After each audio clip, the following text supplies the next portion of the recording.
Siasat licik pelaku yang bunuh ibu dan anak di Rejang Lebong, menyamar jadi kuli bangunan.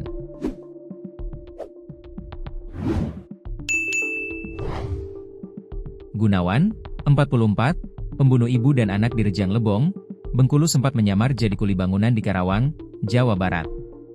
Tanpa arah dan tanpa keluarga di luar daerah, pelaku sempat berpindah-pindah kota dalam pelariannya. Ia pernah singgah di Tangerang, Banten, dan menumpang sebuah angkot. Di Tangerang, pelaku sempat menginap di rumah sopir angkot yang ditumpanginya.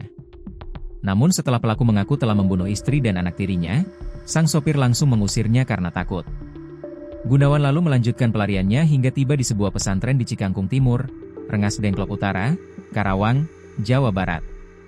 Di sana ia menyamar dan bekerja membantu mengecat bangunan pesantren dengan identitas palsu. Akhirnya, berkat kerja sama lintas kepolisian, Gunawan berhasil ditangkap saat sedang bekerja mengecat di pesantren tersebut. Pelaku sudah mengakui semua perbuatannya.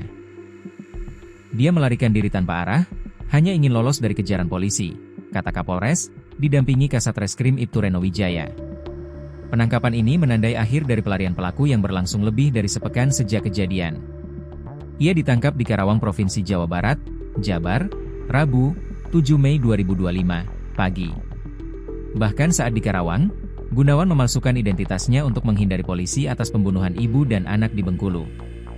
Meski begitu, polisi tetap bisa mengendus Gunawan lalu menangkapnya saat sedang kerja mengecat bangunan pesantren.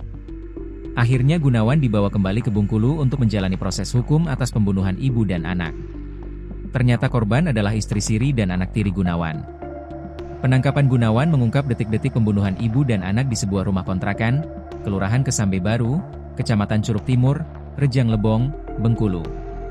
Korban I Setia, 42, dan putrinya Gaidah Marwa Wijaya, 14, ditemukan tak bernyawa, Jumat, 2 Mei 2025. Keduanya tewas dibunuh Gunawan, 44, suami siri dari korban I Setia. Kini pelaku sudah ditangkap dan ditahan Polres Rejang Lebong. Pelaku dijerat dengan pasal 76C Jo pasal 80 ayat 3, Undang-Undang Nomor 35 Tahun 2014 tentang perubahan atas Undang-Undang Nomor 23 Tahun 2002 tentang Perlindungan Anak, serta pasal 338 KUHP tentang pembunuhan. Tersangka terancam hukuman maksimal 15 tahun penjara dan denda sebesar 3 miliar rupiah.